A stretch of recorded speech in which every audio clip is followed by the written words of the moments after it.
Hello बच्चों, let's see the question. The question says, in the following, arrange the hydrogen numbers for their ease of displacement during acid-base reaction.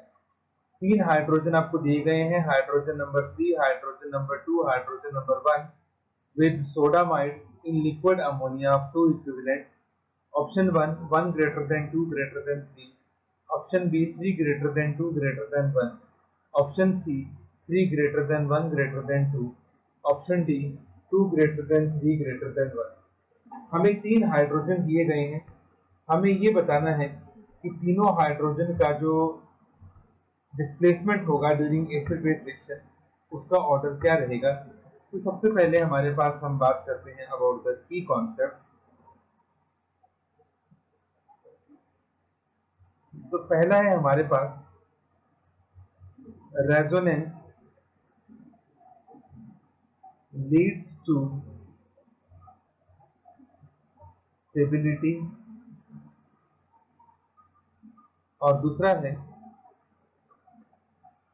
The negative charge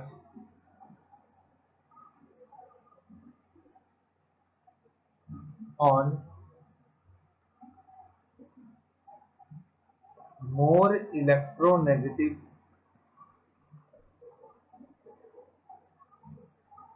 species is more stable.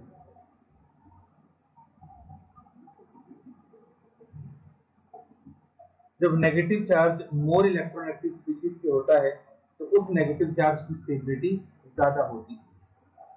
अब हम सबसे पहले तो तीनों hydrogen को एक एक करके चेक करेंगे कि कौन से हाइड्रोजन में क्या स्टेबिलिटी का फैक्टर लग सकता है। सबसे पहले हमारे पास बेंजीन रिंग है और इस बेंजीन रिंग से डायरेक्टली जुड़ा है हाइड्रोजन नंबर 3।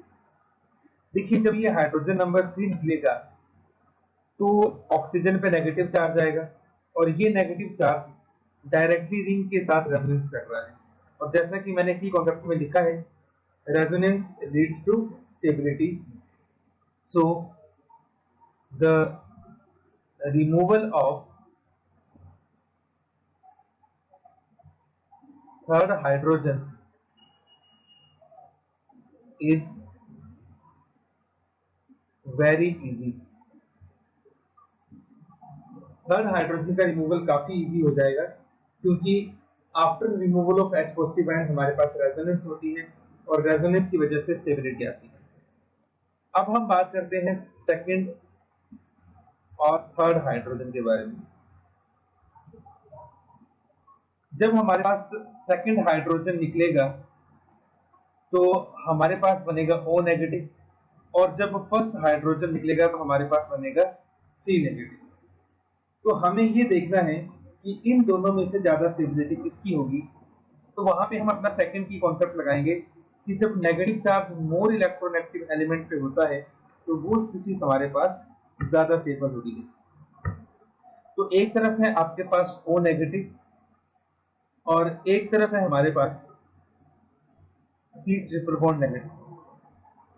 अगर हम इन दोनों स्पीशीज की इलेक्ट्रोनेगेटिविटी चेक करें तो यहाँ पे ऑक्सीजन तो होता है sp3 हाइब्रिड, जबकि ये कार्बन क्या होता है sp हाइब्रिड। sp3 में जो s कैरेक्टर होता है वो कितना होता है 25%, जबकि sp में जो s कैरेक्टर होता है वो होता है 50%। और हमारे पास ये कॉन्सेप्ट है more is the s character is the S character, high is the